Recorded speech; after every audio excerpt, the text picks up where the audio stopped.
Dalam percakapan sehari-hari, seringkali kita mencampur adukkan makna antara orang yang cerdas dan orang yang bijak, seolah-olah keduanya identik. Jika seseorang pintar, maka ia pasti bijak. Namun kenyataannya tidak demikian. Banyak orang yang secara intelektual sangat brilian. Namun ketika dihadapkan pada persoalan hidup, mereka terjerumus dalam keputusan yang merusak diri sendiri atau orang lain. Sebaliknya, ada orang-orang sederhana yang tidak pernah terlihat bersinar dalam bidang akademis, tetapi kata-katanya mampu menenangkan jiwa yang resah dan tindakannya memberi arah bagi banyak orang. Mengapa penting untuk membedakan antara kecerdasan dan kebijaksanaan? Karena kesalahpahaman ini telah menuntun kita ke dalam kekeliruan dalam menilai orang, memilih pemimpin, bahkan dalam merancang sistem pendidikan dan sosial kita. Kita terlalu memuja mereka yang cepat berpikir dan fasih berbicara, tapi abai pada mereka yang memahami kehidupan secara mendalam dan tenang. Cerdas dan bijak adalah dua kualitas yang sama-sama bernilai, tapi tumbuh dari akar yang berbeda. Cerdas seringkali bersumber dari otak, dari kapasitas kognitif, kemampuan logika, dan penalaran cepat. Sedangkan bijak tumbuh dari pengalaman, pengendalian diri, pemahaman emosi manusia, dan refleksi mendalam terhadap hidup. Mari kita ambil contoh Albert Einstein. Ia tidak hanya jenius di bidang fisika, tetapi juga punya sisi bijak dalam pandangan hidupnya. Namun banyak ilmuwan besar lain yang sangat cerdas secara teknis, tetapi hidup dalam kesombongan atau keputusan pribadi yang merusak. Di sisi lain, sosok seperti Socrates dikenal bukan karena temuan ilmiahnya, tapi karena pertanyaan-pertanyaan sederhana yang mengguncang pemahaman kita tentang hidup. Ia bukan hanya cerdas, tapi juga bijak. Di dunia modern yang penuh kebisingan informasi, kemampuan berpikir cepat dan menyerap data menjadi primadona. Tetapi kita lupa, tidak semua yang tahu banyak bisa memahami yang penting. Disinilah kebijaksanaan menjadi langka. Orang bijak tahu apa yang tak perlu diperdebatkan. Mereka tidak merasa perlu menunjukkan kecerdasannya setiap saat. Justru dalam diam dan pengamatan, pengaruhnya terbentuk. Kita hidup di zaman yang mencintai kecepatan, gelar, dan presentasi meyakinkan. Kita mengagumi CEO muda, startup visioner, atau anak-anak jenius sejak belia. Tapi apakah mereka juga tahu bagaimana memperlakukan orang lain dengan adil? Apakah mereka tahu kapan harus berhenti mengejar dan mulai memberi? Pertanyaan-pertanyaan ini membawa kita pada perenungan. Apakah kita sedang menciptakan masyarakat penuh orang cerdas, tapi miskin kebijaksanaan? Video ini tidak dimaksudkan untuk merendahkan kecerdasan atau mengagungkan kebijaksanaan secara sepihak.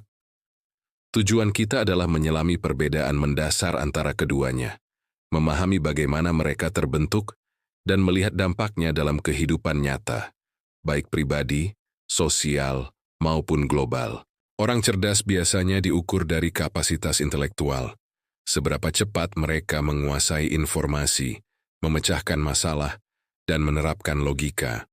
Mereka unggul dalam hal seperti matematika, sains, teknologi, dan analisis data.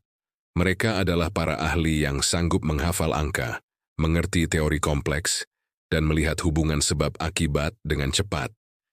Ciri khas orang cerdas meliputi kemampuan analitis, cepat memecah masalah menjadi bagian-bagian kecil dan menemukan pola.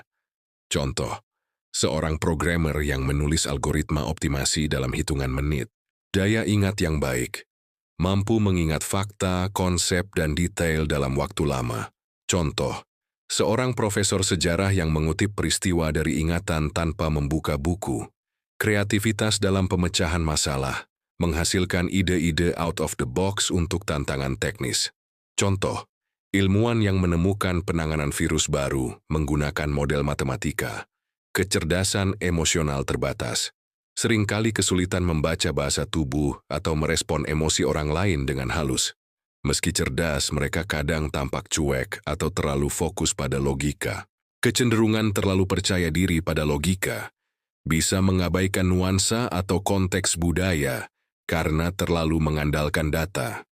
Potensi jebakan, menganggap setiap masalah dapat dipecahkan secara rasional tanpa memperhatikan aspek manusiawi. Manfaat kecerdasan yang tinggi sangat nyata.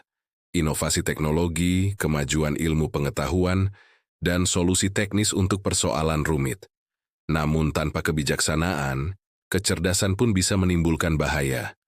Arogansi. Mereka bisa meremehkan pendapat orang lain. Keputusan tanpa empati. Fokus pada hasil, bukan dampak sosial. Isolasi sosial. Terlalu tenggelam dalam pikiran sehingga sulit membangun hubungan. Orang bijak bukan dilihat dari seberapa cepat dia dapat menyelesaikan soal matematika atau menghafal teori ilmiah, melainkan seberapa dalam dia memahami hakikat kehidupan.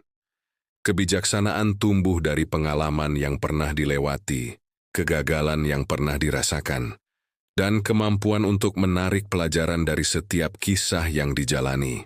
Seorang yang bijak tidak terburu-buru dalam mengambil keputusan. Dia menimbang konsekuensi yang mungkin timbul bagi diri sendiri dan orang lain, serta mempertimbangkan nilai-nilai moral dan etika di balik setiap pilihan. Kebijaksanaan seringkali tercermin dalam ketenangan batin.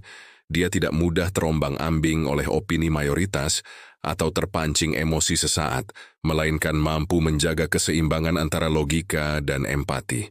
Sokrates misalnya adalah contoh klasik orang bijak yang terkenal tidak karena jawaban yang ia sampaikan, melainkan karena pertanyaan-pertanyaan sederhana yang dilontarkannya, membuat orang berpikir ulang tentang keyakinan mereka. Dia menyadari bahwa kebenaran terbesar mungkin terletak dalam menyadari ketidaktahuan sendiri.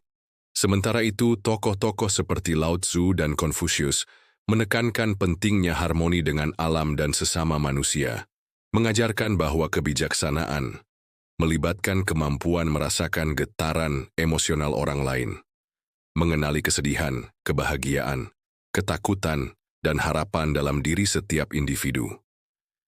Dari tradisi timur hingga barat, kebijaksanaan selalu dirayakan sebagai kecerdasan hati yang lebih tinggi, sebuah keseimbangan antara intelektual dan spiritual. Orang bijak bukan berarti bebas dari keraguan atau emosi lemah. Justru mereka belajar menerima keduanya sebagai bagian manusiawi yang memerlukan perhatian. Ketika dihadapkan pada konflik, mereka mendengarkan dua sisi sebelum membuat penilaian. Mereka mampu meredam keinginan ego untuk menang sendiri demi kebaikan bersama. Contohnya, Dalai Lama sering menekankan pentingnya belas kasih dan toleransi, mengingatkan bahwa kebijaksanaan tidak boleh terpisah dari cinta kasih. Kebijaksanaan juga mengajarkan fleksibilitas, bahwa solusi yang benar untuk satu situasi belum tentu cocok untuk yang lain, sehingga dibutuhkan kebijaksanaan kontekstual untuk menyikapi perubahan zaman dan kondisi.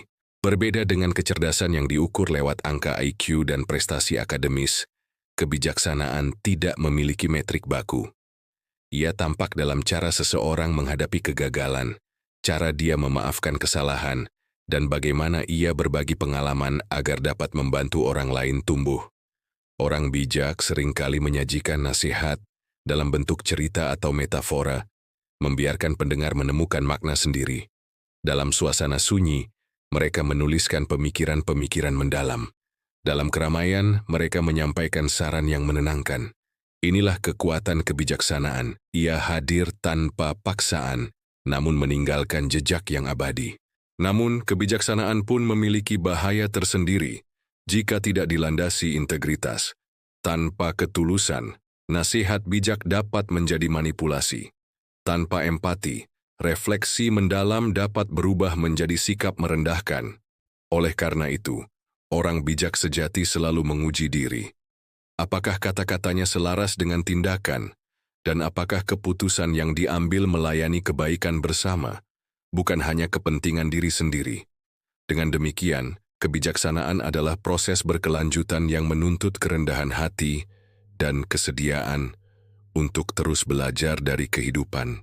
Kecerdasan tanpa kebijaksanaan ibarat mesin canggih tanpa rem, mampu melaju kencang, tetapi rentan menabrak dan menyebabkan kerusakan. Banyak inovasi teknis, penemuan ilmiah, dan terobosan teknologi yang lahir dari kecerdasan murni.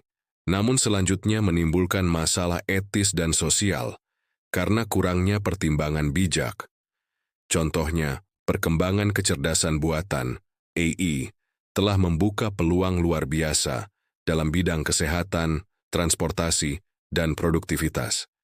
Namun saat algoritma tersebut digunakan tanpa memperhitungkan kesejahteraan manusia, misalnya untuk manipulasi opini publik atau pengawasan massal, kecerdasan yang seharusnya memberdayakan justru menjadi alat penindasan.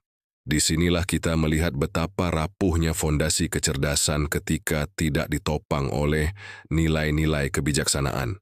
Lebih jauh lagi, sejarah mencatat bahwa orang-orang paling cerdas pun pernah membuat keputusan yang membawa bencana karena mereka mengabaikan aspek kemanusiaan.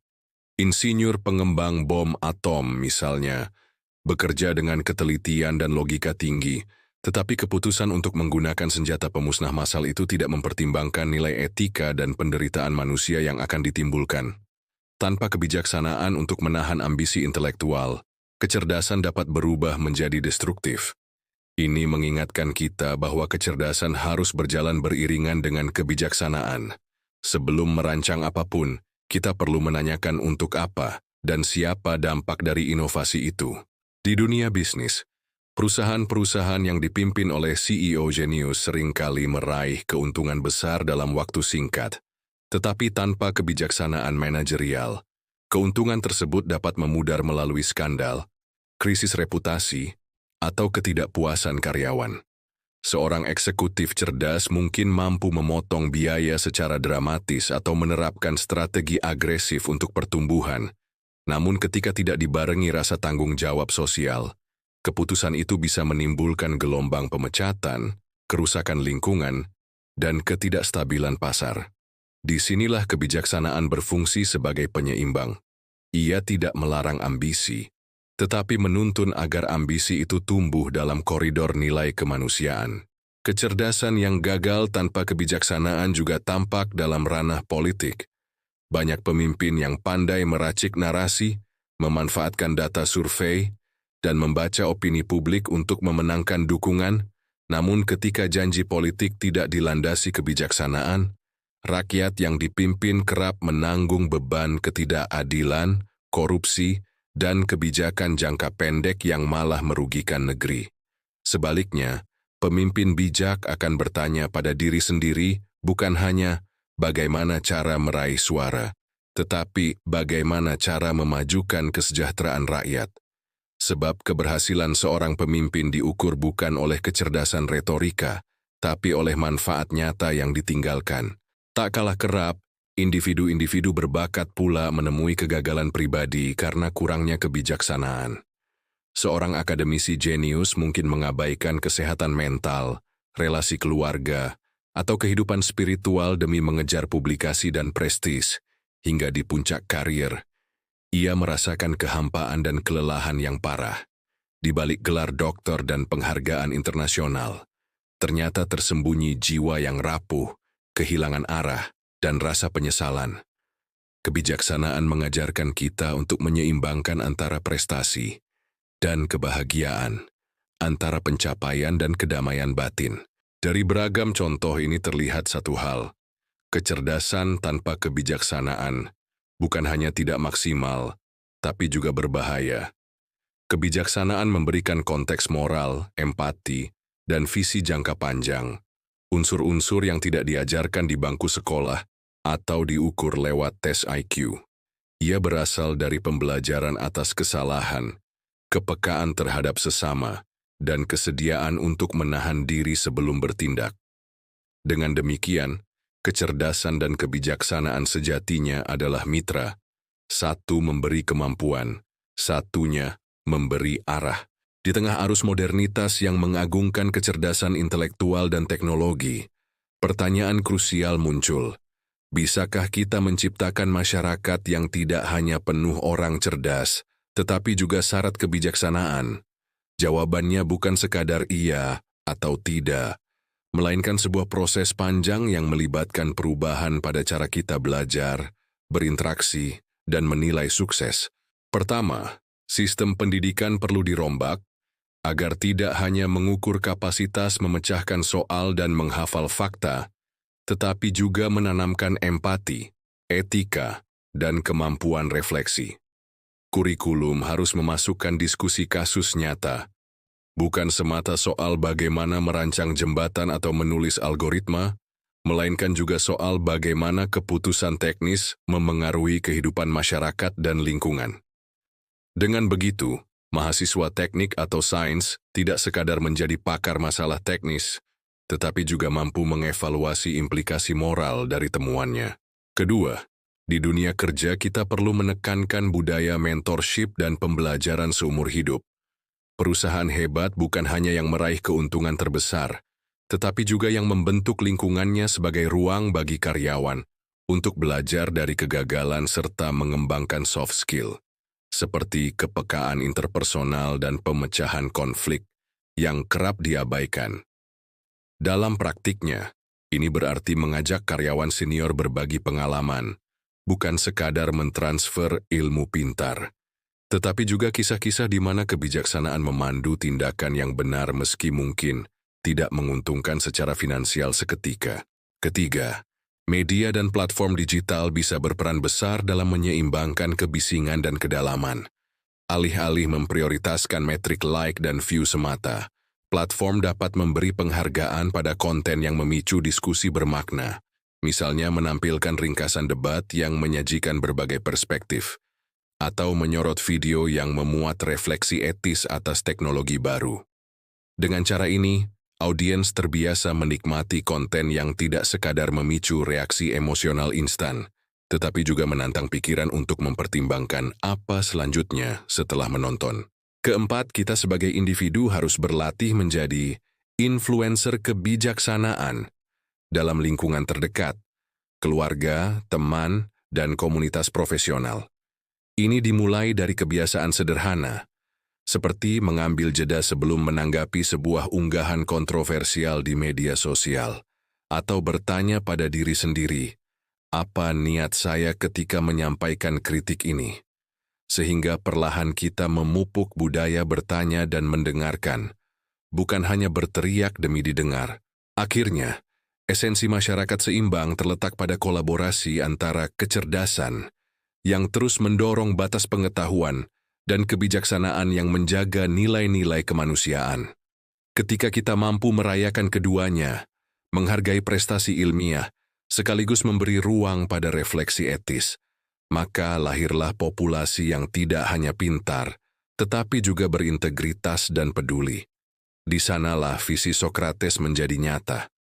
Kebijaksanaan sejati dimulai saat kita menyadari bahwa kita tidak pernah berhenti belajar.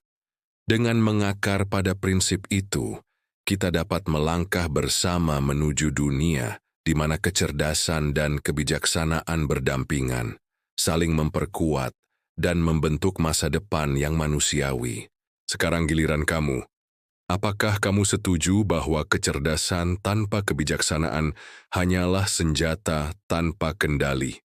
Atau justru kamu merasa bahwa orang cerdas pantas menonjol, dan kebijaksanaan hanyalah wacana bagi mereka yang tak mampu berpikir cepat? Mungkin kamu termasuk golongan yang menilai keramaian sebagai energi, atau sebaliknya, menyepi sebagai tanda kedalaman. Tinggalkan komentar sekarang juga, beritahu kami pendapatmu. Apakah menurutmu dunia ini kekurangan orang bijak? Atau orang cerdaslah yang sebenarnya paling banyak membantu kemajuan umat? Jangan ragu membela sisi pilihanmu, dan siap-siap berseteru ringan di kolom komentar. Ajak teman-temanmu yang kamu anggap terlalu vokal atau terlalu pendiam untuk berdiskusi di sini, biar perdebatan semakin panas. Siapa tahu, dari saling sindir dan protes itu, justru kita menemukan jalan tengah yang benar-benar seimbang.